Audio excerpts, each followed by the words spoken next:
Annabelle? More like Anna.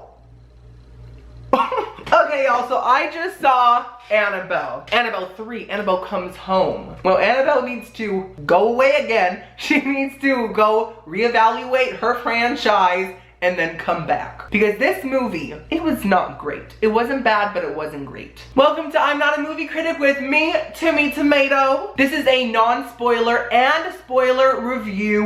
The first half of this video will be spoiler-free, and the second half will be filled with spoilers. And don't worry, I will let you know when the spoilers are coming, okay? So let's jump right in. I saw this movie alone, and I was very scared because I've never been to a horror movie by myself, but turns out wasn't that scary.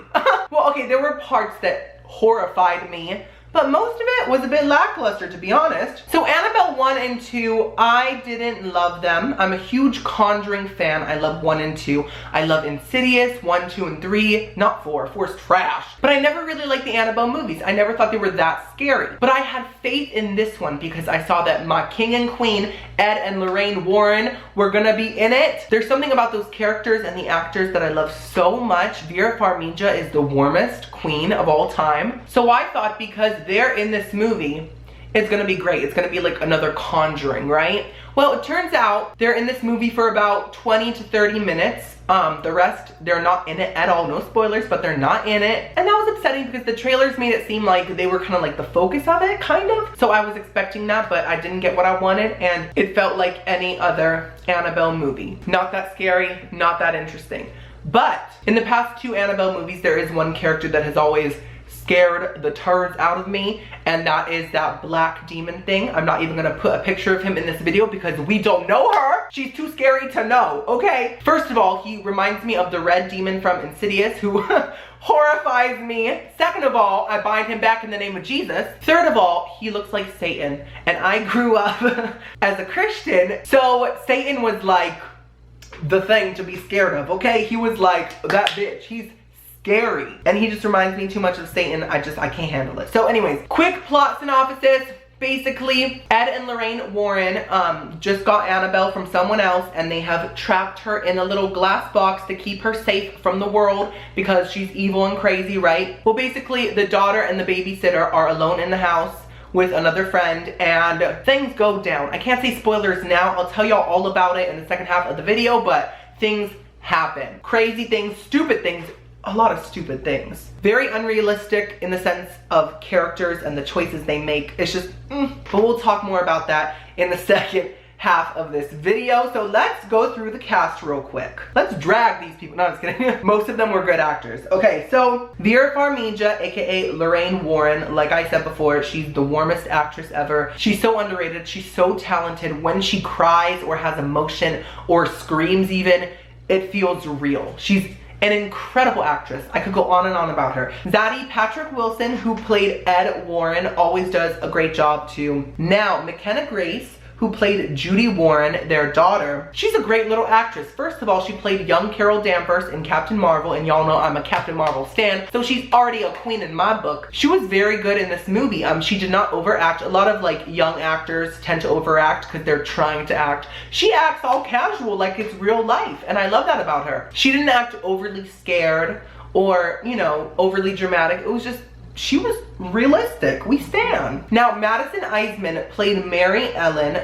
She is the babysitter in this movie. I thought that her acting was very good, actually. To be honest, I kind of wrote her off at the beginning of the movie as like a typical blonde in a horror movie. Like, there's always these like young blonde girls in horror movies. It's just like a thing. So I was like, here we go again. She's probably not gonna be that good. Whatever, basic girl. Well, actually, she was good. I liked her. She was very likable, very sincere, and her acting was on point. So I felt bad that I kind of prejudged her because she was a blonde, pretty girl.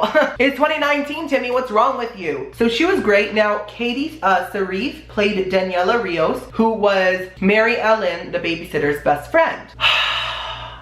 I'm gonna talk more about this character in the spoiler part of this video. I'm just gonna say this character's stupid. The actress isn't, but the character is flat out stupid. Girl! It isn't even like your typical horror movie character level of stupid. It's like the next level. Okay, she's stupid. She just makes some really dumb choices, but I guess that's the only way that the movie could actually happen, so The actress was good though. I don't know if her character was that likable. Not even because of what she did in the movie, but just because of how the character was. I don't know. I didn't find her character that likable, but that's just me. So that's the main cast. Now y'all, the pacing in this movie was so off to me. The first half honestly dragged out so much, but the second half was very entertaining. Lots of things were happening. I just feel like they could have balanced it out better to make the first half more enjoyable, because in the past, like Conjuring movies, Insidiouses, I feel like they start from the beginning, but this one didn't. This one, it started halfway through, and it just really made the first half drag out, okay? Like I said before, I don't think this movie is that scary.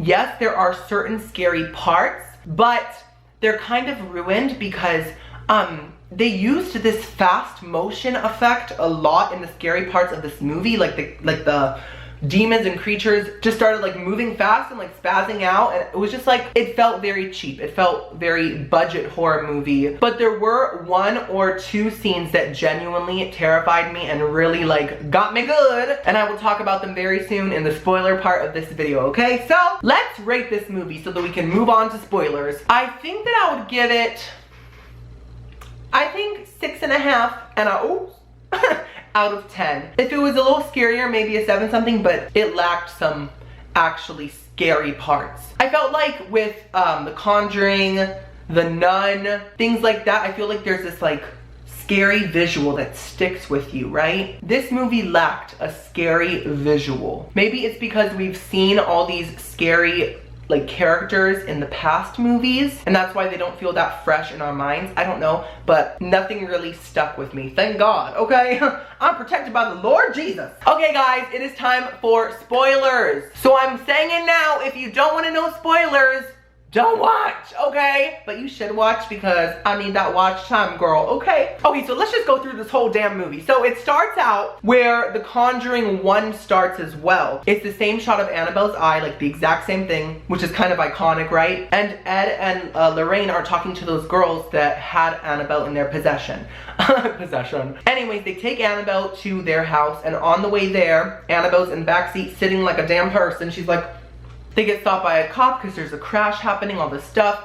And then there's some spirits that pop in and out. But the beginning did not scare me for some reason. It just didn't. Like, there were spirits jumping out, but I didn't jump. It wasn't like, oh. And none of the ghost people stuck with me either. They just looked like people in fog. And in that part, they used some of that fast motion stuff too that looked real cheap. It kind of ruined the moment for me. They take her home, lock her ass up in a glass cage. It's all good. And then like the big Annabelle logo plays and this whole text about Annabelle shows up. I do love how in the Conjuring universe, they use like that rolling text with that like scary music behind it. It's always kind of creepy. I love those parts. So basically you find out that Ed and Lorraine's daughter can also see ghosts. She keeps seeing this creepy priest. We also find out that she's being bullied because of her parents' occupation. They are like demonologists and exorcists and all those things. And everyone's scared to be her friend, and they make fun of her because they're scared that they're gonna catch a ghost. Which, to be honest, in all fairness, I'd be scared too. Like I said, I was raised Christian, and if I saw a kid that had parents that talked to demons, I'd be like, do we know her? We don't know her. But as I've grown as a person, of course, I would be friends with anybody. Anyways, off topic.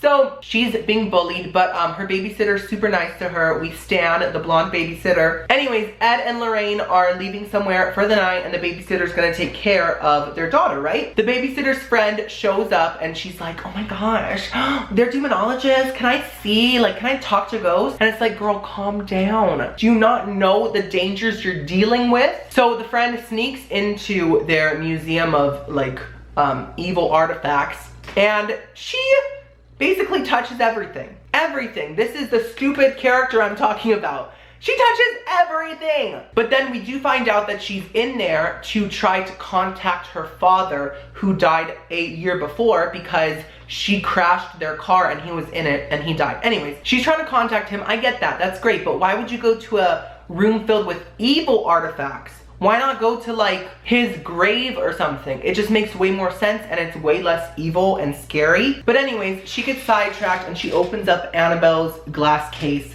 and then she forgets to lock it back up because she's the dumbest person in the world. And basically, slowly but surely, the spirits start to leak out of the room because Annabelle is like a beacon for the spirits, I guess. Like they kind of like follow her. Like if she leaves the room, they do too. So we see this bride ghost and she tries to attack the daughter. And I didn't really get the bride ghost. The daughter said that the dress makes people violent. That's fine, but the visual of this ghost reminded me so much of La Llorona. I'm Cuban, so I'm using my accent. That's Italian. Wait, I'm not Italian. Visually, she looked so much like La Llorona, who was supposed to be in this universe, that I just felt like it was like a Walmart version of her. And she also reminded me of the woman in like the black veil from I think Insidious 1 and 2 and 3. Was she in 3 maybe? No, she was in 1 and 2. She was just a lot like those characters, so I felt like it was very redundant. And also her scene when she was coming at the daughter did not scare me at all. I didn't scream. No one in the theater screamed at that scene, by the way. It was just not that scary. Now y'all, a lot of different spirits leaked out of that room. So it felt almost like a cinematic universe moment.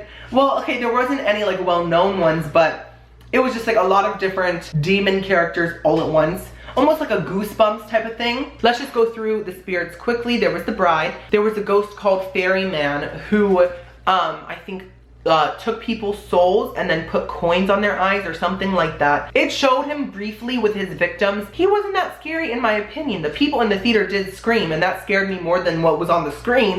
There was this group of teenage girls right in front of me going like, "Ah!" And I was just like, girl, please only scream at the actual scary parts because otherwise it's just annoying, you know? So he wasn't that scary to me. And then there was this samurai looking guy. He had like a samurai, not, I don't know if that's politically correct. He had like a Asian inspired helmet on and he didn't scare me at all. He just like moved his head slowly. So yeah, he didn't scare me. And then of course there's the black demon who horrifies me. He showed up in a few scenes. I think the scariest one was when he showed up in the daughter's bedroom when her colorful light was like changing colors and it showed like all of Annabelle's different forms. That scene was genius. That was a genius scare. And then he showed up behind her. Oh my god. That scene actually did freak me out. And kind of, you know, it was memorable. It was very good. That scene shook me. He's so scary, I cannot. But then towards the end, during his scares,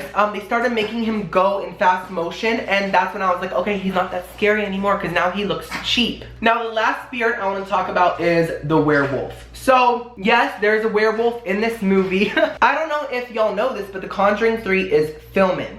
And it's rumored to be about a werewolf in London. Like Ed and Lorraine go to London and they find this like werewolf demon and they like exorcise it or something like that, right? And I heard about this months ago. So I think that this is that same werewolf, but that's like a prequel before this, right? Because this werewolf came out of their cursed room. I think that they're trying to tease the werewolf in this movie to make hype for The Conjuring 3. Do you get me? So it shows the werewolf in like 2 or 3 scenes. The first scene that it shows him, I was like, what? He reminds me of a werewolf from Twilight, like Jacob, remember him? He's not a scary looking werewolf. He's a very werewolfy looking werewolf. He just looks like a basic ass werewolf. And I have never found werewolves to be scary at all. They're just not to me. And seeing The Conjuring's version of one, I was just underwhelmed. I expected them to maybe like twist it into something scarier or just like distort its face more or something, but it looked like a basic werewolf. So that kind of made my hype for The Conjuring 3 go down a little bit because I was expecting this scary werewolf for it, right? Anyways, back to the story. They're just being attacked by demons all night and the friend of the babysitter gets possessed by the bride looking demon. And like always in the Conjuring universe, when someone gets possessed, the demon kind of throws up into their mouth. It's very disgusting and disturbing, but it's kind of iconic. So she threw up in her mouth and I was thinking like, oh my god, this is gonna be scary. She's gonna get all like disgusting and scary looking. Girlfriend basically just put on the damn dress and just started going crazy with a knife. She did not look scary. She had kind of like dark eyes, but she was not that scary, to be honest. And then when the demon came out of her, she looked totally normal. Her skin was perfect, her hair was perfect, her clothes were perfect. I was like, this, no, like no. Make her look distraught, okay? Make her look gross. Like for example, in The Conjuring 1, the mom in that movie, after being possessed by the demon, still looked kind of crusty and gross afterwards, right? She didn't instantly look perfect right after she was possessed by a demon and was vomiting everywhere. They basically get Annabelle back into her glass box and everything instantly stops. And literally everything's fine. The parents come home, the kid has her birthday party and all of her bullies come and she's so excited. It's like, girl, these people were mean to you for months. I'll be like, get out of my house. But yeah, it was all perfect at the end, and I waited for an end credit scene, and it was very scary waiting because everyone in the theater left and the credit music is not happy music. It's like, no. And so I was there sitting by myself in a dark theater looking around me like, but thankfully I was fine, and there was no end credit scene. Nothing. So yeah, overall, it was okay, not great. It was as good as the other Annabelle movies, but I'm not a big fan of those. So thank you all so much for watching. Let me know your thoughts on this movie in the comments below. If you're gonna talk about spoilers, put a spoiler warning in your comments or something, I don't know. Subscribe to I'm Not a Movie Critic with me, Timmy Tomato, and I'll see you on the next video. And out.